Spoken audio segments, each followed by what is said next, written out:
নমস্কার, ডক্টর সুপর্ণা ব্যানার্জি বলছি। আমি একজন ইনফার্টিলিটি স্পেশালিস্ট।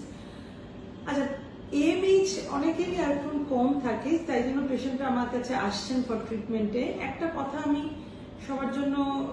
সবার জানার জন্য বলে রাখছি যে এএমএইচ কম মানে কি নর্মাল প্রেগনেন্সি কখনো হবে না, এই কথা কিন্তু সত্য না।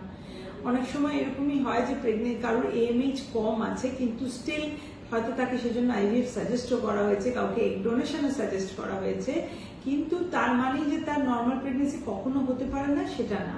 এবার কম মানে কত কম সেটাও ইম্পর্টেন্ট। যেমন বেশিরভাগ ক্ষেত্রে আমরা দেখি যাদের একের কম থাকে তো সেইগুলোকে আমরা কম বলি বেশিরভাগই। যেমন হচ্ছে এই ধরো কারোর 0.7 আছে, 0.8 আছে, এই যে এএমএইচ গ্রুপটা তাদের অ্যাকচুয়ালি যে মাসিক হয় না তা না, তাদের মাসিক হচ্ছে এক নম্বর একটু কম দেখছি, যতটা তার এজে হওয়া উচিত সেই হিসাবে কম দেখছি। এই গ্রুপটার কিন্তু অনেক সময় প্রগনোসিস গুড হয় যদি তারা যে ফ্যাক্টরটা তাদের এএমএইচ কমিয়ে দিচ্ছে, যেমন লাইফস্টাইল ফ্যাক্টর একটা বড় থাকে, তো সেগুলোকে যদি আমরা একটু ইমপ্রুভ করতে পারি তাহলে at least drastic loss of egg বা এএমএইচ ড্রাস্টিক কমে যাওয়ার হাত থেকে আমরা কমাতে পারি। এএমএইচ এর একটা স্টেট, এএমএইচ এই যে হরমোনটা এটা হচ্ছে ছোট ছোট ফলিকেল ওভারির, তারা কতটুকু হরমোনটা তৈরি করছে সেটার উপর ডিপেন্ড করে।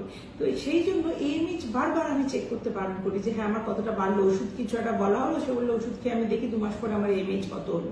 এএমএইচ চেঞ্জ হয়ে কত হবে তার উপর তার আইভিএফ এর আউটকাম বা প্রেগনেন্সি আউটকাম ওইভাবে ডিপেন্ড করছে না। সেই জন্য এএমএইচ একটা স্টেট বোঝাচ্ছে। কারোর যদি এএমএইচ কম বলে থাকে ডক্টর, তাহলে কম আছে, জাস্ট অ্যাকসেপ্টেড কম আছে, এতে আইভিএফ করা যাবে, তার এগ পাওয়া যাবে কি যাবে না এটা একটা কোয়েশ্চেন, বা তার ন্যাচারাল আসা সম্ভব কিনা সবকিছু ডিপেন্ড করছে।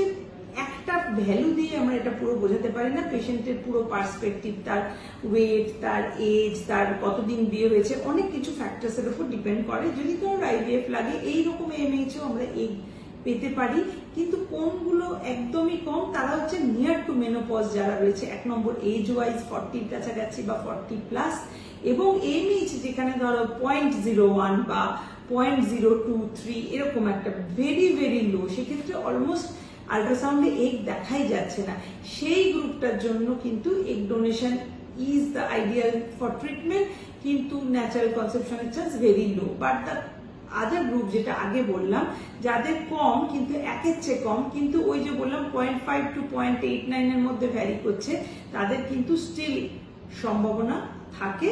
সেই জন্য একজন কিন্তু তাড়াতাড়ি করতে হবে, তাই একজন ইনফার্টিলিটি এক্সপার্টের সাথে তাড়াতাড়ি কথা বলা উচিত, যাতে স্পেশালি এএমএইচ কম আসছে, যাতে কিনা তারা তাড়াতাড়ি ট্রিটমেন্টটা সর্ট আউট করতে পারে।